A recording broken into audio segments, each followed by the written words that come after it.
I'm extremely honored to be your keynote speaker. Many of you wonder why. Simply a middle school debate boy. But to me, it is so much more.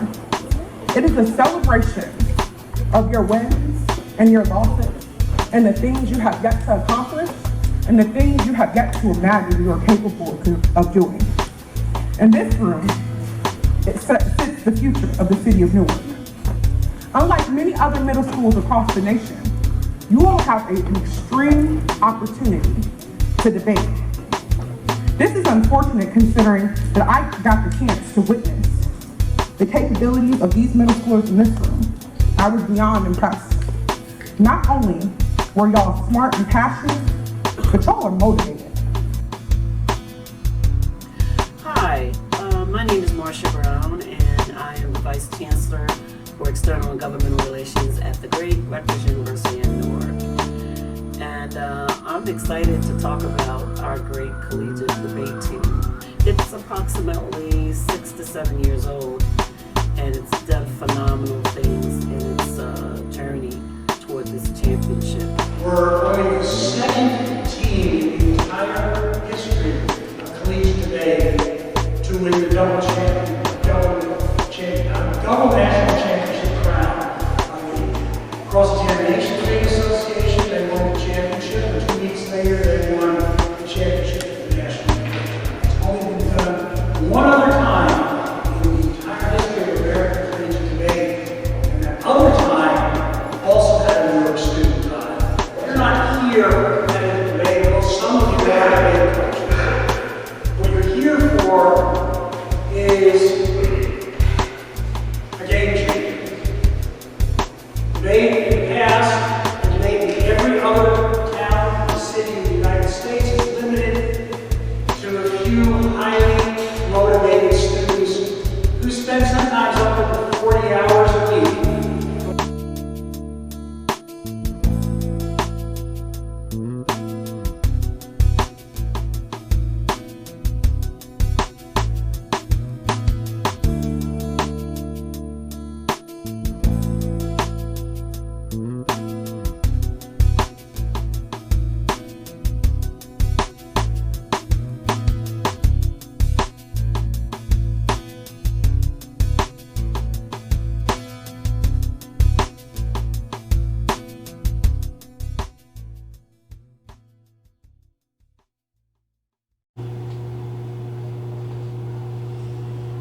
Hello and welcome to another episode of the Newark Debater. My name is Mariah Carlo. And my name is Tanae Meeks. I am so excited to be here.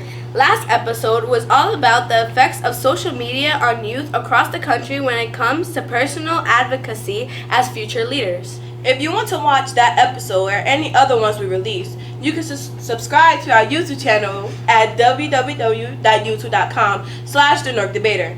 And remember to share with anyone you think will appreciate the information. We appreciate all and any support. Today's episode is all about how you can become active in your community as a student volunteer. Not only do most school districts require you to have a set amount of community service hours, but community service is also important for character development and growth. The more people who volunteer to help in their community, the better and better their conditions around you will get. We are only as strong as our weakest link, and you can never do too much to help organizations that serve your community. First, let's start by defining it.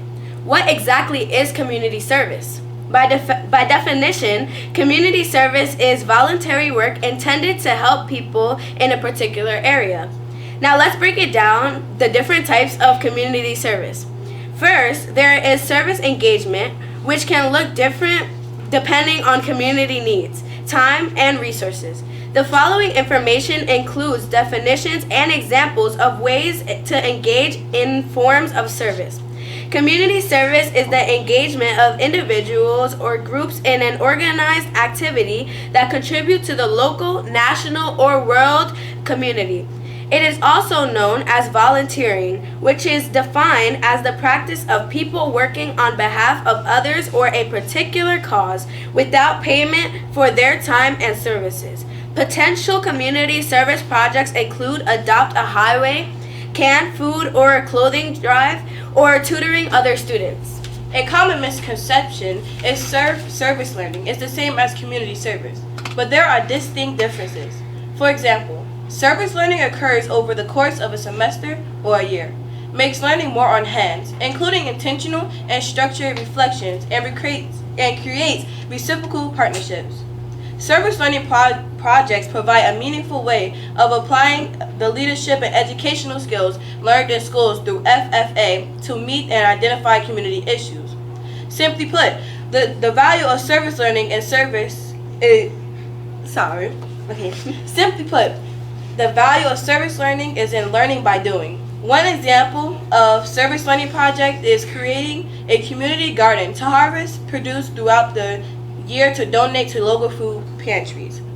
There are 3 types of community service and service learning: direct, indirect, and advocacy. Once a community is identified, the project activities that are developed will align with one or more of the types. Below are definitions and additional examples of each type of community service and service learning. Direct. You can develop direct service activities where students interact with the recipients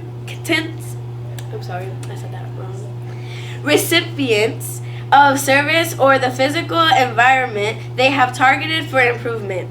You and your chapter can volunteer at a food kitchen to serve community members in need, or perhaps you can work with your community senior center to create and adopt a grandparent program that lasts beyond FFA week. Indirect. If you don't have the ability to come in direct contact with the beneficiaries of service, you can organize an indirect service activity where students channel resources to a problem but do not interact with those being served. This can include organizing a canned food drive to donate to a food pantry in a neighboring community, or participating in a community beautification project. Advocacy. It is important to always be an advocate for the issues that inspire you. During advocacy service activities, students bring awareness to an issue and inspire others to take action. Advocacy can also address the underlying causes of a social problem by attempting to influence policy makers or elected officials. Before we move forward, let's hear a quick word from our news anchor.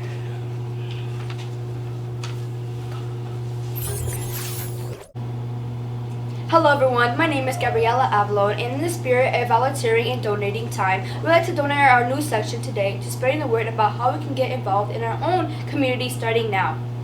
First, Sports Newark Beneficia Inc. for volunteer placement services. Second, American Legion specifically for veterans and military organizations. And finally, third, Volunteers of America for volunteer and military organizations.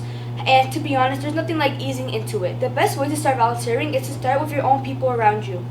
Volunteer to help a teacher, your school's main office, and your local library, your neighbor, and there are all sorts of ways to build up your community and to help your community all around you. And it doesn't take a dime, it's just some time. And 4, Focus Hispanic Center, hospitals, local political companions, and the Convenient House, 5th.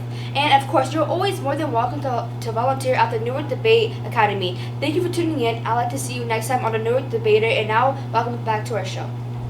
Good job. I'm going to ask you. All about volunteering and helping your community, we would like to acknowledge this month's Persons of Merit. Today, we will highlight the Westside High School After School Leadership Team. Mr. Cook, along with Miss O'Brien, Mr. Dawson, Mr. Harris, both Mr. Zachary, Miss Lee, Miss Blaze, Miss Johnson, Mr. Morse, Mr. Clark, and so many more were more than just teachers and after-school program leaders. They were the overseers of our community. When they realized many of their students were homeless, ashamed for not being able to clean their clothes, and fighting as a result of embarrassment, decided to, with a grant given to the school by the city of $20,000, they installed washing machines in the school. These washing machines will allow all students to clean their clothes for free, something that's never been done in the history of Newark, New Jersey's public school system. So it comes to no surprise that Mr. Cook is being highlighted for something he and they have always done. Put love into Newark NJ, helping to create a safer, more enjoyable environment for us all. Along with the $20,000 already spent on washing machines, Ellen and Cheerios gifted the school $50,000 to develop a work-the after-school program to keep kids safe, and added a pantry of food for students to enjoy all year long. Great job, guys. We certainly need more people like you in the world, and in fact, there are. Make sure you show your love to the heroes and even trying to get involved. Sadly, that's all the time we have for our guests today. We appreciate you all for joining us. And before we go, it's time for a debate game. So before we get into our game, let me just explain what an impromptu speech is. For everyone who might not be familiar with the term, is a speech that is given with little to no preparation on the topic. Impromptu speaking helps enhance critical thinking skills, adaptiveness, and depending on the speech, persuasive skills and communication. With that being said, the focus is a sales pitch. We will have 45 seconds to sell you guys an item of the audience's choice. Ready? Go. Okay, Mariah. So for you, the audience chose air conditioning. What do you got to say to that? Air conditioners. That's an interesting topic. Well, have you ever been at school or at work and you are so sweaty and you're starting to smell, but you know you put deodorant on this morning? It's just simply because you're hot. Wouldn't that be a need for air conditioners? We need air conditioning all around the world, especially during spring and summer conditions where it starts to get hot and there are many people crowded in one particular space. Okay, so for it's hand sanitizer. Okay, so for you, the audience chose hand sanitizer. What do you have to say to that? Well, at school or at work or even in your house, there are many germs that are on your doorknobs or anything that you touch. It could be on your hands when handshaking or hugging others. So, if you have hand sanitizer, you can always get rid of the germs easily, which will prevent you from getting sick or getting the flu. So, hand sanitizing is something that everyone needs. That's all the time we have for today. If you have any questions, comments, or concerns, you can always let us know at thenorkdebater@gmail.com, and we will get back to you as soon as we can. We might even be able to feature them on our next show. Remember to subscribe to our YouTube channel at www.youtube.com/thenorkdebater and share our videos if you think you know someone who would appreciate the information. And thank you.